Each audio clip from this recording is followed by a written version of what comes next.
Namaste.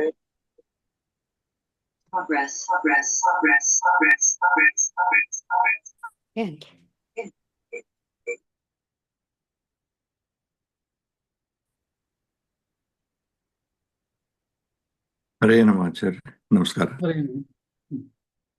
Shri ಗುರುಭ್ಯೋ ನಮಃ. ಹರಿ ಓಂ. ನಾರಾಯಣಾಯ ಪರಿಪೂರ್ಣ ಗುಣಾರ್ಣವಾಯ ವಿಶ್ವೋದಯ ಸ್ಥಿತಿಲಯೋ ನಿಯತಿಪ್ರದಾಯ ಜ್ಞಾನಪ್ರದಾಯ ವಿಬುಧಾಸುರ ಸೌಖ್ಯ ದುಃಖ ಸತ್ಕಾರಣಾಯ ವಿತತಾಯ ನಮೋ ನಮಸ್ತೆ. ಅಶೇಷವಾಗ್ಜಾಡ್ಯಮಲಾಪಹಂತ್ರಿ ನವಂ ನವಂ ಸ್ಪಷ್ಟಸುವಾಕ್ಪ್ರದಾಯಿನಿ ಮಮೀಹ ಜಿಹ್ವಾಗ್ರಸುರಂಗನರ್ತಕೀ ಭವಪ್ರಸನ್ನಾ ವದನೇ ಚ ಮೇ ಶ್ರೀಃ. ಅಭ್ರಮಂ ಭಂಗರಹಿತಂ ಅಜಡಂ ವಿಮಲಂ ಸದಾ ಆನಂದತೀರ್ಥಮತುಲಂ ಭಜೆ ತಾಪತ್ರಯಾಪಹಂ. ಯಸ್ಯ ವಾಕ್ಕಾಮಧೇನುರ್ನಃ ಕಾಮಿತಾರ್ಥಾನ್ ಪ್ರಯಚ್ಛತಿ ಸೇವೆ ತಂ ಜಯಯೋಗೀಂದ್ರಂ ಕಾಮಬಾಣಚ್ಛಿದಂ ಸದಾ. ಪೂಜ್ಯಾಯ ರಾಘವೇಂದ್ರಾಯ ಸತ್ಯಧರ್ಮರತಾಯ ಚ ಭಜತಾಂ ಕಲ್ಪವೃಕ್ಷಾಯ ನಮತಾಂ ಕಾಮಧೇನವೇ. ಸತ್ಯಾಭಿಘ್ನಕರಾಬ್ಜೋತ್ಥಾನ್ ಪಂಚಾಶದ್ವರ್ಷಪೂಜಕಾನ್ ಸತ್ಯಪ್ರಮೋದತೀರ್ಥಾರ್ಯಾನ್ ನೌಮಿನ್ಯಾಯ ಸುಧಾರತಾನ್. ಆಪಾದಮೌಲಿಪರ್ಯಂತಂ ಗುರುಣಾಂ ಆಕೃತಿಂ ಸ್ಮರೇತ್ ತೇನ ವಿಘ್ನಾಃ ಪ್ರಣಶ್ಯಂತಿ ಸಿದ್ಧ್ಯಂತಿ ಚ ಮನೋರಥಾಃ. ಶ್ರೀ ಗುರುಭ್ಯೋ ನಮಃ. ಹರಿ ಓಂ. ಶ್ರೀಮನ್ ಮಹಾಭಾರತ ತಾತ್ಪರ್ಯ ನಿರ್ಣಯದ 3ನೇ ಅಧ್ಯಾಯ. ಈ ಅಧ್ಯಾಯದಲ್ಲಿ ಶ್ರೀಮದಾಚಾರ್ಯರು ಸೃಷ್ಟಿಯ ಒಂದು ಕ್ರಮವನ್ನ ತಿಳಿಸ್ತಾ ವರಾಹ ರೂಪಿಯಾದಂತಹ ಭಗವಂತನ ಒಂದು ಅವತಾರದ ಚರಿತ್ರೆಯನ್ನ, ಅವತಾರದ ಬಗ್ಗೆ ತಿಳಿಸಿಕೊಟ್ಟದ್ದು. 2 ಪ್ರಯೋಜನಕ್ಕಾಗಿ ಭಗವಂತ ಅವತಾರವನ್ನು ಮಾಡಿದ್ದು ಅಂತ ಹಿಂದಿನ 41-42ನೇ ಶ್ಲೋಕದಲ್ಲಿ ಅದನ್ನ ತಿಳಿಸಿಕೊಟ್ಟದ್ದು. ಅಲ್ಲಿಯೇ ಒಂದು ವಿಚಾರವನ್ನ ಟಿಪ್ಪಣಿಕಾರರು ತಿಳಿಸಿಕೊಡ್ತಾರೆ. ಬ್ರಹ್ಮಜಸ್ತು ಹಿರಣ್ಯಾಕ್ಷಃ ಪ್ರಥಮಂ ದೌಷ್ಟ್ರಯಾ ಹತಃ ಸ ಏವ ಪಾರ್ಷದಾವಿಷ್ಟೋ ದ್ವಿತೀಯಃ ಕರ್ಣತಾಡನಾತ್. ಮೊನ್ನೆ ಹೇಳ್ತೇನೆ ಅಂತಂದಿದ್ದೆ. ಅಂದ್ರೆ 2 ಹಿರಣ್ಯಾಕ್ಷರನ್ನ ವರಾಹ ರೂಪಿಯಾದಂತಹ ಭಗವಂತ ಸಂಹಾರ ಮಾಡಿದ.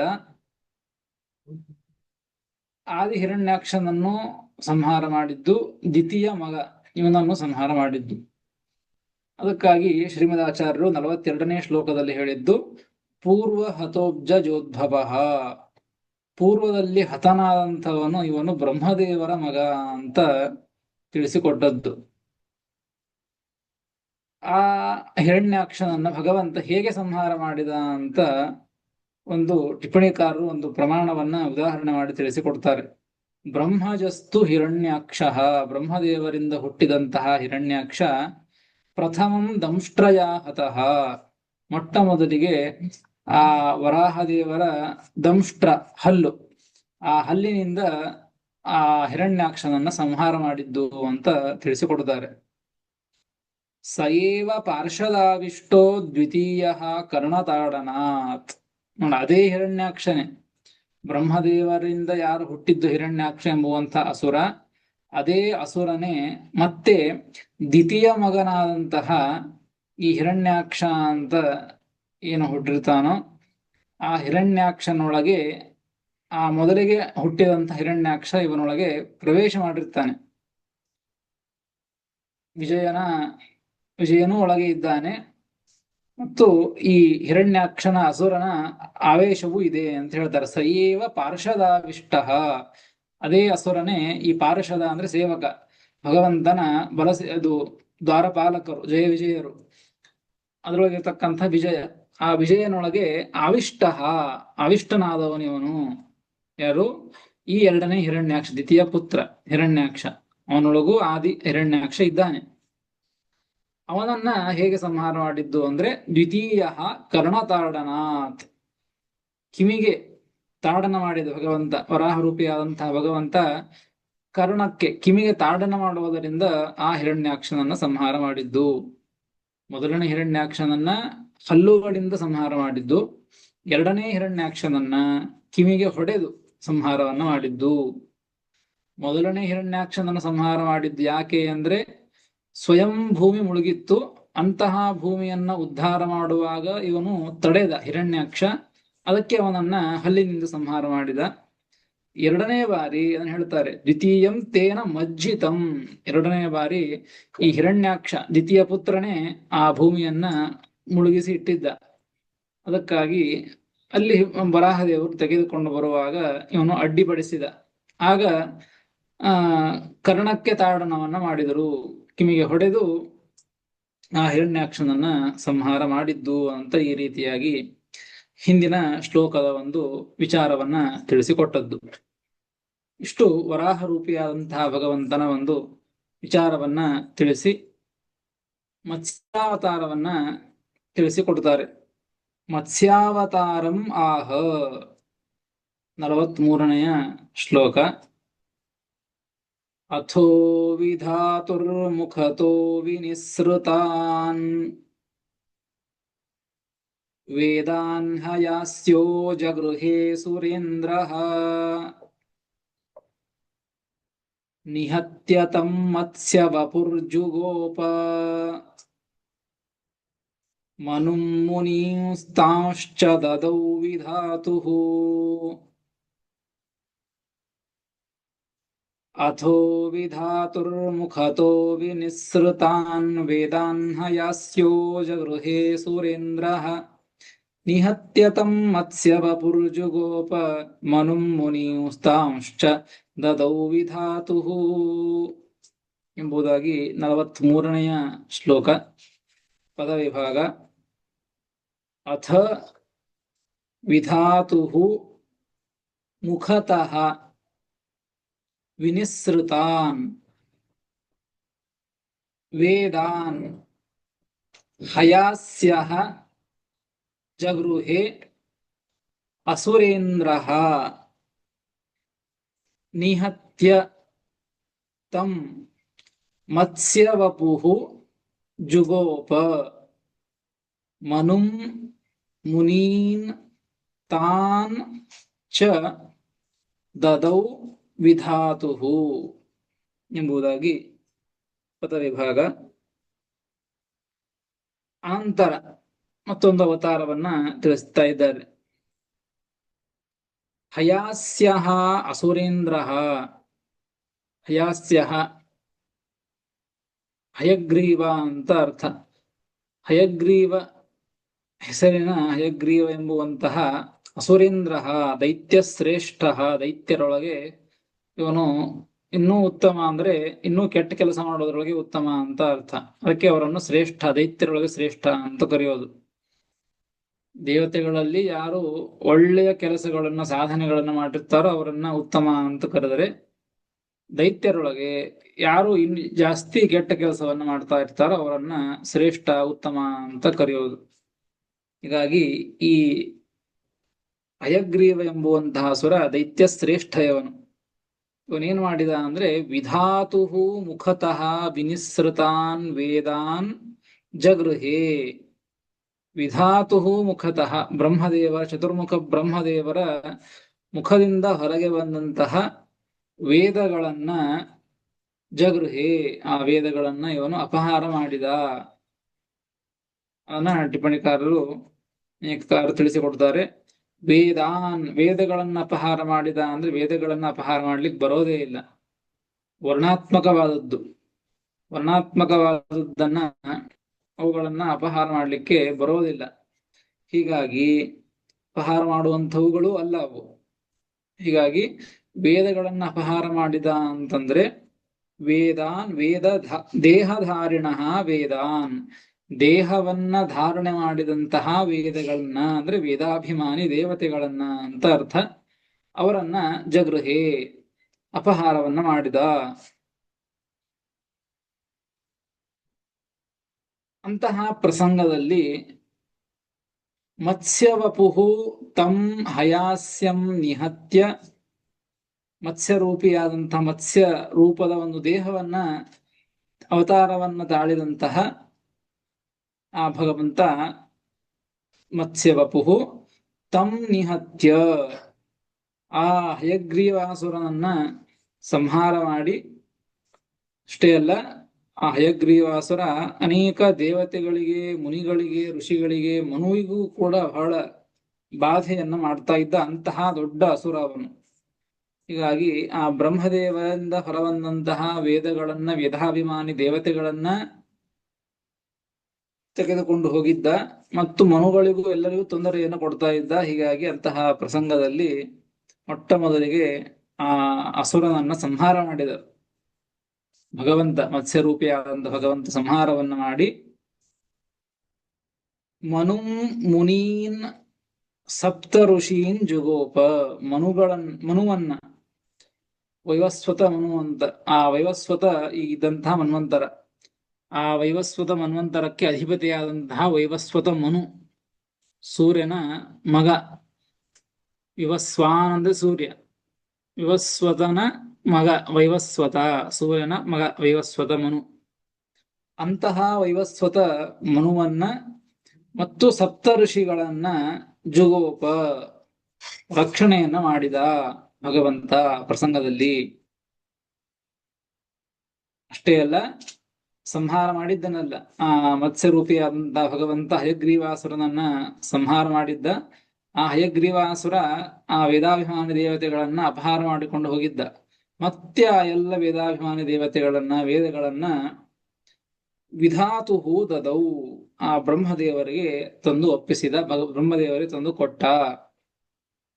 ಈ ರೀತಿಯಾಗಿ ಭಗವಂತ ಈ ಕಾರ್ಯವನ್ನ ಮಾಡುವುದಕ್ಕಾಗಿ ಬ್ರಹ್ಮದೇವರಿಗೆ ಆ ವೇದಗಳನ್ನ, ವೇದಾಭಿಮಾನಿ ದೇವತೆಗಳನ್ನ ಹಯಗ್ರೀವಾಸುರನನ್ನ ಸಂಹಾರ ಮಾಡಿ ತಂದು ಕೊಡುವುದಕ್ಕಾಗಿ, ವೇದಗಳನ್ನ ಕೊಡುವುದಕ್ಕಾಗಿ ಈ ಮತ್ಸ್ಯರೂಪಿಯಾದಂತಹ ಭಗವಂತ ಅವತಾರವನ್ನ ಮಾಡಿದ್ದು. ಇದು ಒಂದನೇ ಪ್ರಯೋಜನ.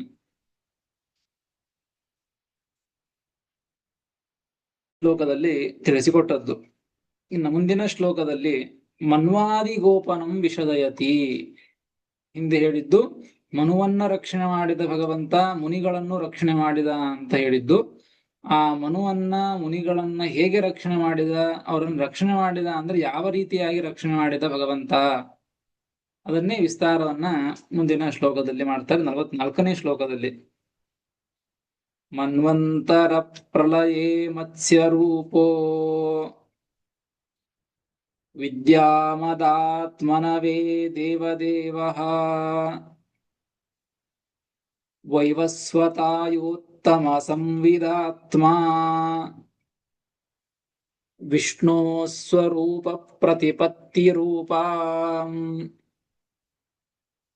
ಮನ್ವಂತರ ಪ್ರಳಯೇ ಮತ್ಸ್ಯರೂಪೋ ವಿದ್ಯಾಮದಾತ್ಮನವೇ ದೇವದೇವಃ ವೈವಸ್ವತಾಯೋತ್ತಮ ಸಂವಿದಾತ್ಮಾ ವಿಷ್ಣೋ ಸ್ವರೂಪ ಪ್ರತಿಪತ್ತಿರೂಪಾ ಎಂಬುದಾಗಿ 44ನೆಯ ಶ್ಲೋಕ. ಪದವಿಭಾಗ.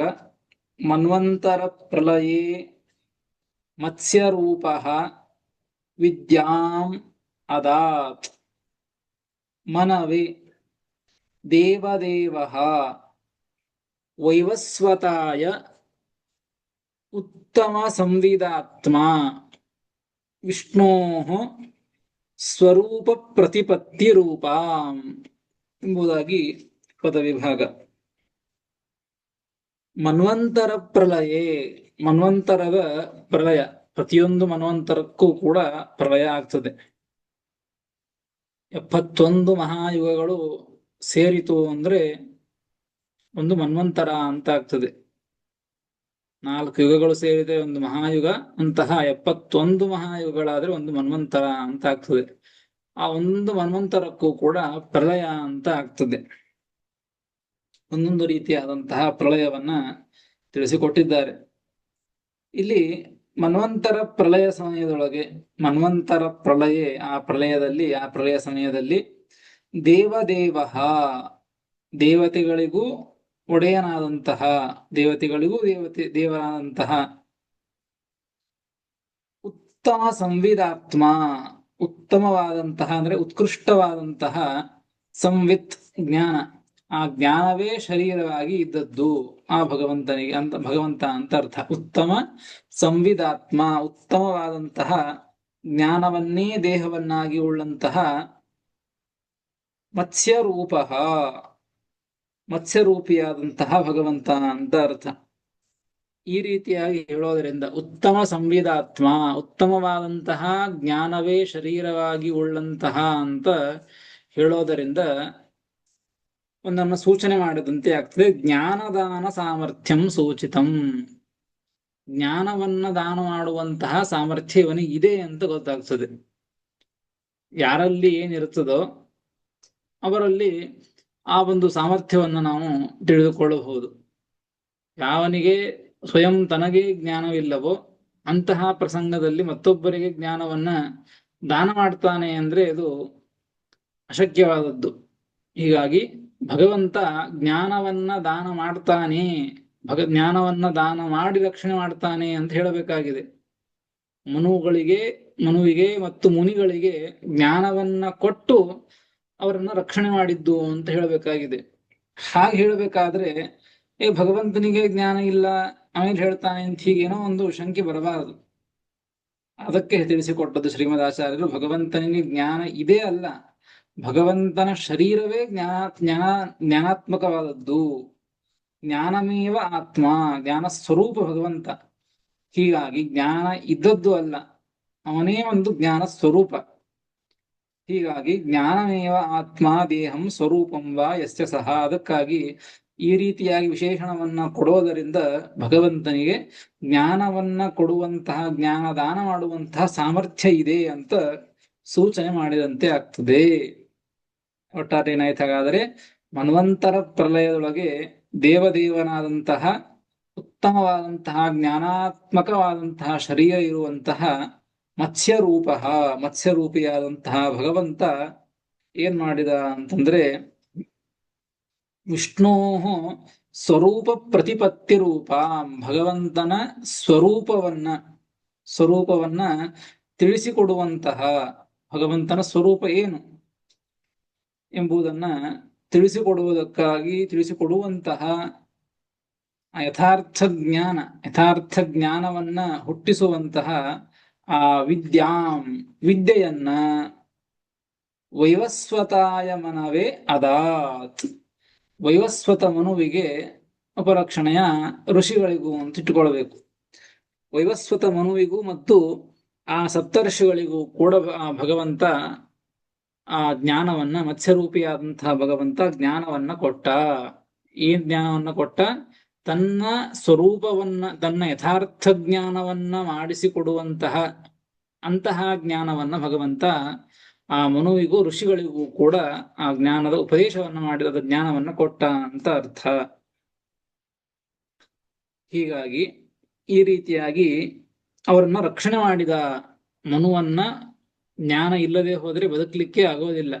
ಯಾವುದೇ ಒಬ್ಬ ಮನುಷ್ಯನಿಗೂ ಕೂಡ ಜ್ಞಾನವೇ ಇಲ್ಲ, ತಿಳುವಳಿಕೆನೇ ಇಲ್ಲ, ಏನ್ ಮಾಡಬೇಕು ಏನ್ ಮಾಡಬಾರದು, ಏನ್ ತಿನ್ನಬೇಕು ಏನ್ ತಿನ್ನಬಾರದು ಏನೇನೂ ಗೊತ್ತಿಲ್ಲ, ಏನೂ ಜ್ಞಾನ ಇಲ್ಲ ಅಂತಂದ್ರೆ ಬದುಕಲಿಕ್ಕೆ ಆಗೋದಿಲ್ಲ. ಹೀಗಾಗಿ ಬದುಕಬೇಕು, ನಮ್ಮನ್ನ ರಕ್ಷಣೆ ನಾವು ರಕ್ಷಿತರಾಗಬೇಕು, ಭಗವಂತನಿಂದ ನಮ್ಮನ್ನು ರಕ್ಷಣೆ ಮಾಡಬೇಕು ಭಗವಂತ ಅಂದ್ರೆ ಜ್ಞಾನವನ್ನ ಕೊಟ್ಟರೆ ಮಾತ್ರ ನಾವು ಸುರಕ್ಷಿತವಾಗಿ ಇರ್ಲಿಕ್ಕೆ ಸಾಧ್ಯ. ಜ್ಞಾನ ಇಲ್ಲದೆ ಹೋದರೆ, ಬುದ್ಧಿಭ್ರಮಣ ಆಯಿತು ಅಂದ್ರೆ ಸುಖವಾಗಿ ಇರ್ಲಿಕ್ಕೆ ಆಗೋದಿಲ್ಲ. ಜ್ಞಾನವೇ ಇಲ್ಲ ಅಂತಂದ್ರೂ ಸರ್ವಥಾ ಬದುಕಲಿಕ್ಕೆ ಆಗೋದಿಲ್ಲ. ಹೀಗಾಗಿ ಜ್ಞಾನವನ್ನ ಕೊಡ್ತಾನೆ ಅಂದ್ರೆ ಭಗವಂತ ನಮ್ಮನ್ನ ರಕ್ಷಣೆ ಮಾಡ್ತಾ ಇದ್ದಾನೆ ಅಂತ ಅರ್ಥ. ಹೀಗಾಗಿ ಈ ರೀತಿಯಾಗಿ ಆ ಮನುವನ್ನ ಮತ್ತು ಸಪ್ತಋಷಿಗಳನ್ನ ಜ್ಞಾನವನ್ನ ಕೊಟ್ಟು ಅವರನ್ನ ರಕ್ಷಣೆ ಮಾಡಿದ ಅಂತ ಅರ್ಥ. ನೋಡ್ರಿ, ಅತ್ರಾಪಿ ವೇದದಾನಂ ವಿದ್ಯಾದಾನಂ ಇತಿ ಪ್ರಯೋಜನದ್ವಯಂ ಜ್ಞೇಯಂ. ಹಿಂದೆ ವರಾಹ ರೂಪಿಯಾದಂತಹ ಭಗವಂತನ ಅವತಾರದ ಎರಡು ಪ್ರಯೋಜನಗಳೇನು ಅಂತ ಹೇಳಿದ್ದು, ಆದಿ ಹಿರಣ್ಯಾಕ್ಷನ ಸಂಹಾರ, ಈ ದಿತಿಪುತ್ರ ಹಿರಣ್ಯಾಕ್ಷನ ಸಂಹಾರವನ್ನು ಮಾಡುವುದಕ್ಕಾಗಿ, ಎರಡು ಪ್ರಯೋಜನಕ್ಕಾಗಿ ಅವತಾರವನ್ನ ಮಾಡಿದ್ದು. ಅದೇ ರೀತಿ ಈ ಮತ್ಸ್ಯರೂಪಿಯಾದಂತಹ ಭಗವಂತನು ಕೂಡ ಅವತಾರವನ್ನು ಮಾಡಿದ್ದು ಎರಡು ಪ್ರಯೋಜನ. ಒಂದು ವೇದದಾನ, ವಿದ್ಯಾದಾನಂ. ಬ್ರಹ್ಮದೇವರಿಗೆ ವೇದವನ್ನ ಕೊಡುವುದಕ್ಕಾಗಿ ಮತ್ತು ಇನ್ನುಳಿದಂತಹ ಮನುವಿಗೂ ಸಪ್ತರ್ಷಿಗಳಿಗೂ ಕೂಡ ವಿದ್ಯೆಯನ್ನ ದಾನ ಮಾಡುವುದಕ್ಕಾಗಿ ಭಗವಂತ ಈ ರೂಪವನ್ನ ಅವತಾರವನ್ನು ತಾಳಿದ್ದು.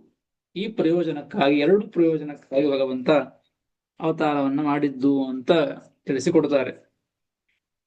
ಇಷ್ಟು ಈ ಎರಡು ಶ್ಲೋಕಗಳಿಂದ ಮತ್ಸ್ಯರೂಪಿಯಾದಂತಹ ಭಗವಂತನ ಒಂದು ವಿಚಾರವನ್ನ ತಿಳಿಸಿ, ಮುಂದಿನ ಶ್ಲೋಕದಲ್ಲಿ ನರಸಿಂಹದೇವರ ಅವತಾರದ ಒಂದು ವಿಚಾರವನ್ನ ತಿಳಿಸ್ತಾರೆ. ನರಸಿಂಹಾವತಾರಂ ಆಹ. 45ನೇ ಶ್ಲೋಕ. ಅಥೋದಿತೇರ್ಜ್ಯೇಷ್ಠ ಸುತೇನ ಶಶ್ವತ್ ಪ್ರಪೀಡಿತಾ ಬ್ರಹ್ಮವರಾತ್ ಸುರೇಶಾಃ ಹರಿಂ ವಿರಿಂಚೇನ ಸಹೋಪಜಗ್ಮುಃ ದೌರಾತ್ಮ್ಯಮಸ್ಯಾಪಿ ಶಶಂಸುರುಚ್ಚೈಃ ಅಥೋದಿತೇರ್ಜ್ಯೇಷ್ಠಸುತೇನ ಶಶ್ವತ್ ಪ್ರಪೀಡಿತಾ ಬ್ರಹ್ಮವರಾತ್ ಸುರೇಶಾಃ ಹರಿಂ ವಿರಿಂಚೇನ ಸಹೋಪಜಗ್ಮುರ್ದೌರಾತ್ಮ್ಯಮಸ್ಯಾಪಿ ಶಶಂಸು ರುಚ್ಚೈಃ ಎಂಬುದಾಗಿ 45ನೆಯ ಶ್ಲೋಕ. ಪದವಿಭಾಗ. ಅಥ ದಿತೇಃ ಜ್ಯೇಷ್ಠಸುತೇನ ಶಶ್ವತ್ ಪ್ರಪೀಡಿತಾಃ ಬ್ರಹ್ಮವರಾತ್ ಸುರೇಶಾಃ ಹರಿಂ ವಿರಿಂಚೇನ ಸಹ ಉಪಜಗ್ಮುಃ ದೌರಾತ್ಮ್ಯಂ ಅಸ್ಯ ಅಪಿ ಶಶಂಸುಃ ಉಚ್ಚೈಃ ಎಂಬುದಾಗಿ ಪದವಿಭಾಗ. ಅನಂತರ ನರಸಿಂಹಾವತಾರವನ್ನ ತಿಳಿಸಿಕೊಡ್ತಾ ಇದ್ದಾರೆ. ದಿತೇಃ ಜ್ಯೇಷ್ಠಸುತೇನ. ದಿತಿಯ ಜ್ಯೇಷ್ಠ ಪುತ್ರ, ಜ್ಯೇಷ್ಠ ಮಗ ಯಾರು? ಹಿರಣ್ಯಕಶಿಪು. ಜ್ಯೇಷ್ಠಸುತೇನ, ಆ ಜ್ಯೇಷ್ಠಸುತನಾದಂತಹ ಹಿರಣ್ಯಕಶಿಪುವಿನಿಂದ ಬ್ರಹ್ಮವರಾತ್ ಶಶ್ವತ್ ಪ್ರಪೀಡಿತಾಃ. ಬ್ರಹ್ಮದೇವರ ಒಂದು ವರ ಇತ್ತು ಅವನಿಗೆ. ಹಿರಣ್ಯಕಶಿಪುವಿಗೆ ಬ್ರಹ್ಮದೇವರ ವರ ಇದ್ದದ್ದರಿಂದ ಭಾರೀ ಪ್ರಬಲನಾಗಿ ಬಿಟ್ಟಿದ್ದ, ಉನ್ಮತ್ತನಾಗಿ ಬಿಟ್ಟಿದ್ದ. ಅದೇ ಒಂದು ಬ್ರಹ್ಮದೇವರ ವರ ನನಗೆ ಇದೆ ಅಂತ ಇಟ್ಟುಕೊಂಡು ಶಶ್ವತ್ ಪ್ರಪೀಡಿತಾಃ, ಅವನಿಂದ ಯಾವಾಗಲೂ ಕೂಡ ಪ್ರಪೀಡಿತಾಃ ಸುರೇಶಾಃ, ಯಾವಾಗಲೂ ಪೀಡೆಗೆ ಒಳಗಾದಂತಹ ಎಲ್ಲ ದೇವತೆಗಳು. ಆ ಹಿರಣ್ಯಕಶಿಪು, ದ್ವಿತೀಯ ಜ್ಯೇಷ್ಠ ಪುತ್ರನಾದಂತಹ ಹಿರಣ್ಯಕಶಿಪು, ಅವನಿಗೆ ಬ್ರಹ್ಮದೇವರ ವರ ಇತ್ತು. ಆ ಬ್ರಹ್ಮದೇವರ ವರದಿಂದ ಉನ್ಮತ್ತನಾದಂತಹ ಆ ಹಿರಣ್ಯಕಶಿಪು ತಾನು ಎಲ್ಲರಿಗೂ ಪೀಡೆಯನ್ನ ಕೊಡ್ತಾ ಇದ್ದ. ಪೀಡೆಗೆ ಒಳಗಾದವರು ಎಲ್ಲ ದೇವತೆಗಳು. ಬ್ರಹ್ಮವರಾತ್ ಶಶ್ವತ್ ಪ್ರಪೀಡಿತಾಃ ಸುರೇಶಾಃ, ಎಲ್ಲ ದೇವತೆ ಪ್ರಪೀಡಿತರಾದಂತಹ, ಬರೀ ಪೀಡಿತ ಅಂತನ್ಲಿಲ್ಲ, ಭಾರೀ ಪೀಡೆಗೆ ಒಳಗಾದಂತಹ, ಭಾರೀ ಪೀಡೆಯನ್ನ ಕೊಡ್ತಾ ಇದ್ದ. ಭಾರೀ ಪೀಡೆಗೆ ಒಳಗಾದಂತಹ ಸುರೇಶಾಹ, ಎಲ್ಲ ದೇವತೆಗಳು ಕೂಡ ವಿರಿಂಚೇನ ಸಹ ಹರಿಂ ಉಪಜಗ್ಮುಹು. ವಿರಿಂಚೇನ ಸಹ, ಬ್ರಹ್ಮದೇವರ ಜೊತೆಗೆ ಭಗವಂತನನ್ನ ಶರಣು ಹೊಂದಿದರು. ಹರಿಂ ಶರಣಂ ಉಪಜಗ್ಮುಹು, ಭಗವಂತನಿಗೆ ಶರಣು ಹೊಂದಿದರು. ಎಲ್ಲ ದೇವತೆಗಳು ಏನ್ ಮಾಡಿದ್ರು? ಬ್ರಹ್ಮದೇವರ ಜೊತೆಗೆ, ಬ್ರಹ್ಮದೇವರನ್ನ ಮುಂದೆ ಮಾಡಿಕೊಂಡು ಭಗವಂತನಿಗೆ ಶರಣವನ್ನ ಹೊಂದಿದರು. ಮುಂದೆ ಅಸ್ಯ ಹಿರಣ್ಯಕಶಿಪೋಃ ದೌರಾತ್ಮ್ಯಂ ದುಷ್ಟತಾಂ ಅಸ್ಮೈ ಹರಯೇ ಶಶಂಸುಹು. ಆ ಹಿರಣ್ಯಕಶಿಪುವಿನ, ಅಸ್ಯ ಅಂದ್ರೆ ಹಿರಣ್ಯಕಶಿಪುವಿನ, ದೌರಾತ್ಮ್ಯಂ ಅಂದ್ರೆ ದುಷ್ಟತಾಂ, ದುಷ್ಟತನ, ದುಷ್ಟ ಸ್ವಭಾವವನ್ನ ಅವನು ಮಾಡುವಂತ ದುಷ್ಟ ಕಾರ್ಯಗಳನ್ನ ಎಲ್ಲವನ್ನೂ ಕೂಡ ಅಸ್ಮೈ ಹರಯೇ, ಅದನ್ನ ಇಟ್ಕೊಳ್ಬೇಕು ಅಸ್ಮೈ ಅಂತೇಳಿ. ಆ ಭಗವಂತನಿಗೆ, ಹರಿಗೆ ಶರಣು ಹೊಂದಿದ್ದು ಬ್ರಹ್ಮದೇವರ ಜೊತೆಗೆ ಸೇರಿಕೊಂಡು. ಶರಣು ಹೊಂದಿ ಆದ ಮೇಲೆ ಆ ಭಗವಂತನಿಗೆ ಹರಿಗೆ ಈ ಹಿರಣ್ಯಕಶಿಪುವಿನ ಎಲ್ಲ ದುಷ್ಟತನವನ್ನು ಕೂಡ ಉಚ್ಚೈಹಿ ಶಶಂಸುಹು, ಗಟ್ಟಿಯಾಗಿ ಭಿಡೆ ಇಲ್ಲದಂತೇನೆ, ಯಾವುದೇ ರೀತಿಯಾದಂತಹ ಒಂದು ಸಂಕೋಚ ಇಲ್ಲದಂತೇನೆ ಅವನ ಎಲ್ಲ ದುಷ್ಟತನವನ್ನು ಕೂಡ ಏನೇನು ಬಾಧೆಯನ್ನ ಮಾಡಿದ್ದಾನೆ ಎಲ್ಲ ಋಷಿಮುನಿಗಳಿಗೆ ದೇವತೆಗಳಿಗೆ ಎಲ್ಲ ವಿಚಾರವನ್ನು ಕೂಡ ಉಚ್ಚೈಹಿ ಶಂಸುಹು, ಗಟ್ಟಿಯಾಗಿ ಎಲ್ಲ ದೇವತೆಗಳು ಕೂಡ ನೇರವಾಗಿ ಹೇಳಲಿಕ್ಕಾಗೋದಿಲ್ಲ ಭಗವಂತನ ಮುಂದೆ. ಬ್ರಹ್ಮದೇವರನ್ನ ಮುಂದೆ ನಿಲ್ಲಿಸಿಕೊಂಡು ಅವರು ಶುರು ಮಾಡಬೇಕು. ಹೀಗೆ ಹಿರಣ್ಯಕಶಿಪು ಪೀಡೆಯನ್ನ ಕೊಡ್ತಾ ಇದ್ದಾನೆ, ಹಾಗೆಲ್ಲ ವಿಚಾರವನ್ನ ಪ್ರಸ್ತಾವನೆ ಮಾಡಿ ಆ ನಂತರದಲ್ಲಿ ಎಲ್ಲ ದೇವತೆಗಳು ಕೂಡ ಬ್ರಹ್ಮದೇವರನ್ನ ಮುಂದೆ ಮಾಡಿಕೊಂಡು ತಾವುಗಳು ಕೂಡ ಎಲ್ಲರೂ ಸೇರಿ ಗಟ್ಟಿಯಾಗಿ ಆ ಭಗವಂತನ ಮುಂದೆ ಆ ಹಿರಣ್ಯಕಶಿಪುವಿನ ಒಂದು ದುಷ್ಟತನವನ್ನ ತಿಳಿಸಿಕೊಟ್ರು. ಮುಂದೆ ಇಷ್ಟು ಈ ಶ್ಲೋಕದ ಅಭಿಪ್ರಾಯ. ಮುಂದಿನ ಶ್ಲೋಕದಲ್ಲಿ ಮುಂದೆ ಆ ದೇವತೆಗಳ ಮಾತನ್ನ ಕೇಳಿ ಭಗವಂತ ಏನು ಮಾಡಿದ, ಯಾವ ಅವತಾರವನ್ನ ತಾಳಿ ಯಾವ ರೀತಿಯಾಗಿದ್ದಂತಹ ಕಾರ್ಯವನ್ನ ಮಾಡಿದ ಎಂಬುದನ್ನ ಮುಂದಿನ ಶ್ಲೋಕದಲ್ಲಿ ತಿಳಿಸಿಕೊಟ್ಟಿದ್ದಾರೆ. ಅದನ್ನು ಮತ್ತೆ ಮುಂದೆ ತಿಳಿಯೋಣ ಅಂತ ಹೇಳ್ತೇನೆ. ಶ್ರೀಕೃಷ್ಣ ಅರ್ಪಣಮಸ್ತು. ಹರಯೇ ನಮಃ. ಶ್ರೀಕೃಷ್ಣ ಶ್ರೀಕೃಷ್ಣಾರ್ಪಣಮಸ್ತು. ನಮಸ್ಕಾರ. ಶ್ರೀಕೃಷ್ಣಾರ್ಪಣಮಸ್ತು. ಹರೇ ನಮಃ.